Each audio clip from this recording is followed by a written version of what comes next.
السلام علیکم ورحمۃ اللہ وبرکاتہ۔ حقیقت اسلامک ٹی وی میں آپ سب کو خوش آمدید۔ تو پیارے ناظرین، آج کا واقعہ کچھ یوں ہے کہ بنی اسرائیل میں دو بھائی تھے، ایک مسلمان اور ایک کافر، اور تھے دونوں دریا کے شکاری۔ دونوں جو ہے وہ مچھلیوں کا شکار کیا کرتے تھے۔ کافر بت کو سجدہ کرتا، مگر جب بھی دریا میں جال ڈالتا تو مچھلیاں بھر کر جال میں آ جاتی، مگر مسلمان جب بھی جال ڈالتا تو صرف ایک ہی مچھلی آتی۔ اس پر بھی وہ صبر اور شکر ادا کرتا اللہ کا۔ ایک روز مسلمان کی بیوی چھت پر گئی تو سامنے ہی کافر کی بیوی سجی بنی خوب زیور سے آراستہ کھڑی تھی۔ تو اس پر جو ہے وہ مسلمان کی بیوی کو بڑا جو ہے وہ دل میں احساس کمتری ہوئی۔ تو اس پر کافر کی بیوی نے مسلمان کی بیوی سے کہا کہ تم اپنے شوہر کو راضی کر لو کہ وہ بھی میرے شوہر کی طرح بت کی پوجا کرے اور ہمارے معبود کو ماننے لگے۔ تو اس کے بعد مسلمان کی بیوی سر نیچے جھکائے اپنے گھر کی طرف نیچے اتر گئی۔ شوہر نے بیوی کا چہرہ دیکھ کر پوچھا کہ تو اتنا اداس کیوں ہے؟ تو اس پر بیوی نے کہا، یا تو مجھے طلاق دے دو، نہیں تو ہے جو جیسا کافر اپنے بت کی پوجا کرتے ہیں تو تم بھی ان کی پوجا کرنے لگ جاؤ۔ تو اس پر شوہر نے کہا، اللہ کی بندی ایمان کی دولت ہونے کے باوجود بھی ناشکری کرتی ہے۔ اس کی بیوی نے کہا کہ میں کچھ نہیں جانتی، چاہے جو بھی ہو جائے تم اس کے معبود کو مان لو اور اس کی پوجا کرو۔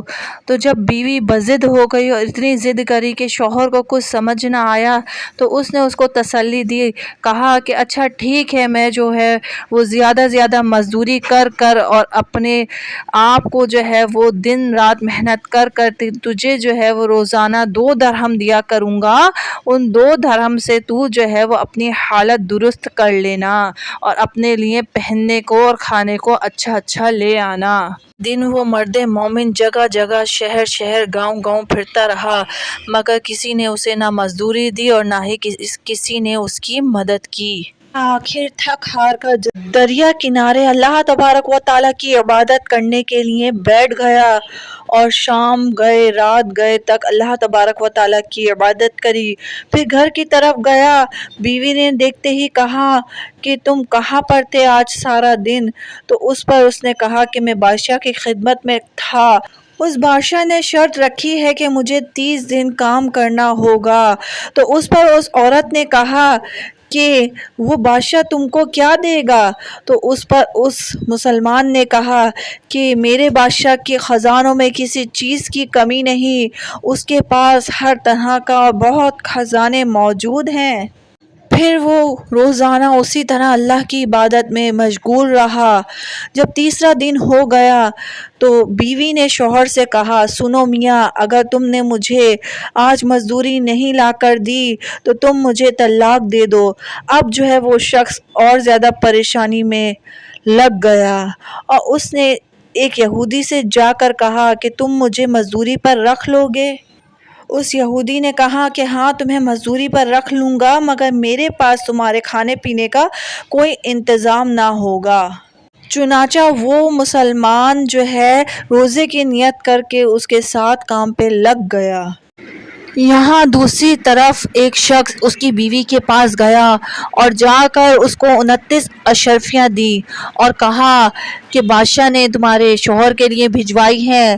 اس نے 29 دن کام کیا تو بادشاہ نے اس کی اجرت دی ہے، لیکن تمہارا شوہر 30ویں دن کام پر نہیں آیا تو اس لیے جو ہے وہ 1 اشرفی کم ہے، اگر آتا تو اس سے بھی زیادہ اشرفیاں ملتی، مگر وہ تو یہودی کے پاس کام پہ لگ گیا۔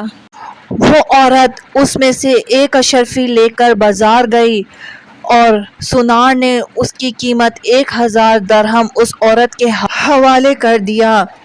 شام کو جب شوہر گھر آیا تو اس کی بیوی نے اس سے دریافت کیا کہ آخر تم نے بادشاہ کی خدمت کرتے کرتے کیوں وہ خدمت گزاری چھوڑ کر اور اس یہودی کے پاس کام کو لگ گئے، اور اشرفیوں کا سارا واقعہ کہہ سنایا۔ وہ آدمی واقعہ سن کر اتنا رویا کہ بے ہوش ہو گیا، اور جب ہوش میں آیا تو اس نے کہا کہ افسوس صد افسوس کہ میں نے جو ہے اس بادشاہ کی غلامی، اس کی خدمت گزاری چھوڑ دیا، یہودی کے پاس کام پہ لگ گیا۔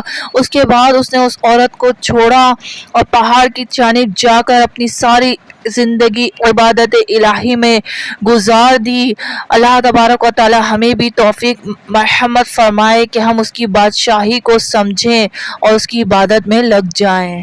محترم ناظرین، اگر ویڈیو پسند آئی ہے تو چینل کو سبسکرائب کر دیں، ویڈیوز کو لائک اور شیئر کر دیں، یہ آپ سب کی طرف سے ایک انعام ہوتا ہے۔